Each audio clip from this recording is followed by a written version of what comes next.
So with our handsome Mr. G, I know you guys were mentioning that with some of the beds, like the red one, he ends up trying to dig and bite at it.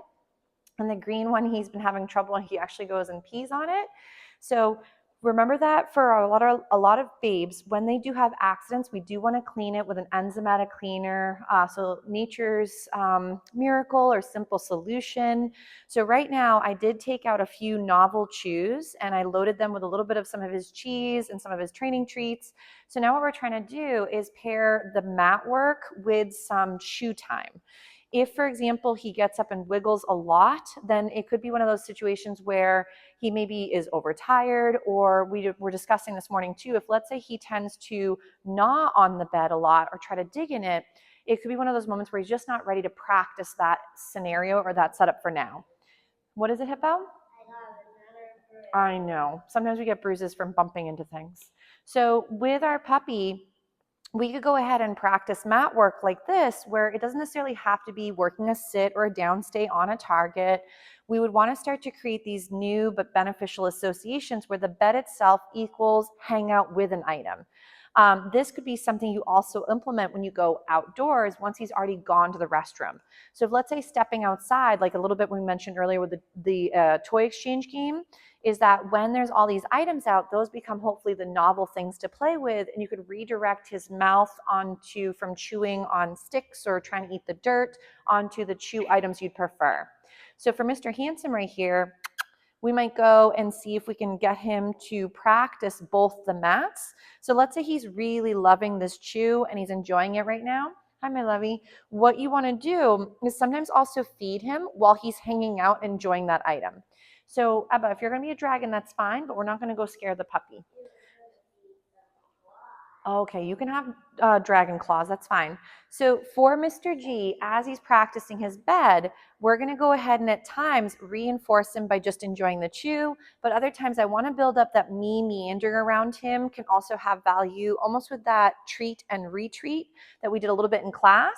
So we may find that if, let's say, his dog beds tend to equal going to the bathroom by mistake or playing with, I want to start making it where they become maybe targets for him to do some find its. So he could then practice bouncing back and forth and using the mat for, again, feeding versus going and playing or gnawing on it. So right now he's really in love with that bone that I gave him. I know we discussed potentially doing bully sticks a little earlier, Himalayan dog chews.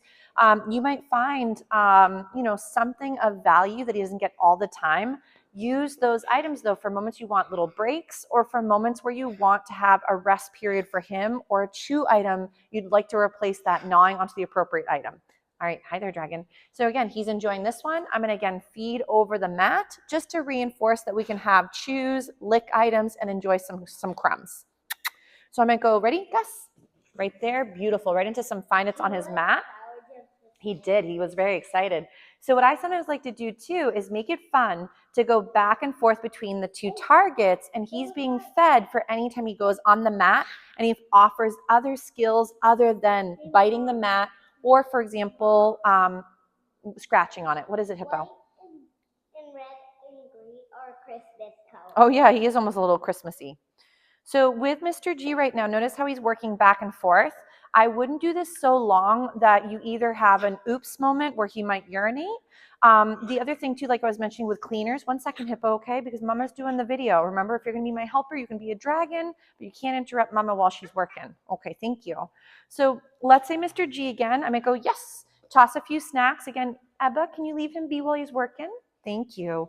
So I want Mr. G to either think bedding equals nonchalant or it equals a value of going and checking it out and sort of walking over or stepping on it, but it's not going to be wrestling with it, chewing on it, or going to the restroom. The other thing too, like I was mentioning with those cleaners, you may want to work a little bit with an enzymatic cleaner, soak the bedding in it for a little bit, and then go ahead and machine wash it. But if, let's say, for example, it's going right into the washing machine and it's using regular human household cleaners for, clothing and whatnot, your puppy will then still be able to smell where they have previously gone. So even though we may have sanitized it, the odor that he can still pick up on is still there and available. So we definitely want to make sure that if there are moments where items do smell of urine or fecal matter, that he doesn't get confused thinking that is a target potty spot. So since our puppies are so acute with their sense of smell, we want to make sure, ready, Gus? That they're going ahead and not by accident getting confused with the odor. So before he goes to make a potential, before he goes to make a potential mistake, I want to either make sure he's occupied. So obviously while he's laying down and gnawing on something, he's not going to urinate. But if let's say he was, wandering around it and pacing and we were a little unsure, I would always keep your little practice session short and sweet. Take the bedding or the material out of the environment if he keeps targeting it. So a lot of puppies don't understand that this is not another giant dog toy, because a lot of times, Ebba, get off the floor, madam, it's not so clean for your face. Ebba decided she's going to smell the floor. So children are fun. So when it comes to these items, you're a dragon, okay. We want to make sure that we help him learn that bedding doesn't equal another weird shaped dog toy, because from his perspective, chews and items to engage with his mouth, he doesn't know what is the right and the wrong item. That will just come through practice. But if he's able to constantly grab the wrong thing to chew on, that would be something I would prevent by management. So like if towels were a tricky one for him, we want to keep towels out of that environment. So we might go again into another little find it on his little target bed here. And then if he's doing a great job not digging or playing with it, then we're going to rotate again. I might go, ready, Gus? And then back to this little bed for a moment. So before he does have an accident though, I will want to go ahead and I'm going to pick them up just in case. He did just recently go out for a potty break. He did go pee and poo. But we just don't want it to turn into a mistake by letting it go too long. So if let's say he was enjoying them, ready? I'm going to do a little find it, just get him up and wiggling. I'm going to take his little blankets, just dust them off so most of the crummies can fall off.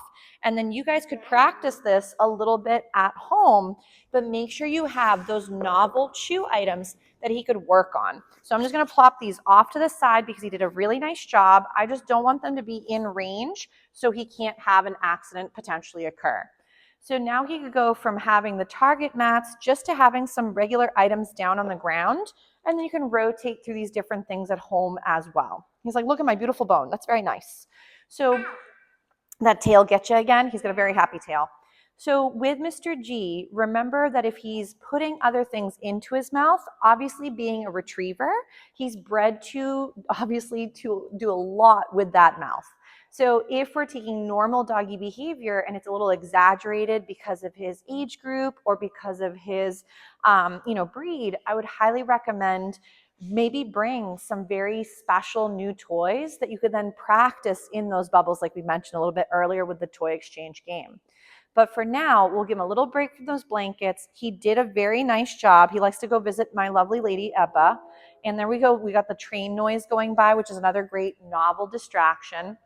But your best bet too is practice with things he's allowed to have. I might go, Gus, and then get him up and wiggling. So mid-chew of this delicious bone, I get him to think that taking a break is not the end of the game and that letting go has value. Because if he can start to let go of a delicious stinky bone that has snacks thrown in the middle, he should be able to also work a little bit with the novelty outdoors. So it could be too that obviously practice a few of these things first, get your sort of bearings down for both of you, and then go into the outdoor world and practice as well. You may find, to make it easier for you guys, is practice a little bit on the driveway first, then take a step off onto the grass, and then back onto the driveway. He got you with his tail again. So make sure though, if you're having moments where he's not quite getting it, either lower the criteria or bring it back to a softer bubble and try working it that way. Nice job. 2, when you're dealing with anything you're not loving, also check to see how tired is my puppy, because mouthy behaviors become exaggerated and really big when they get overtired. So those wild boy moments might be that he's ready for a little nap time and a little siesta again throughout his day versus when he just goes to bed at nighttime too. So, but Mr. G did a very nice job. We'll take a little breather from some of these chews and we'll work a few other skills as well, but really nice job with some of these exchanges going on and with his bedding. Yeah, he's doing a very nice job.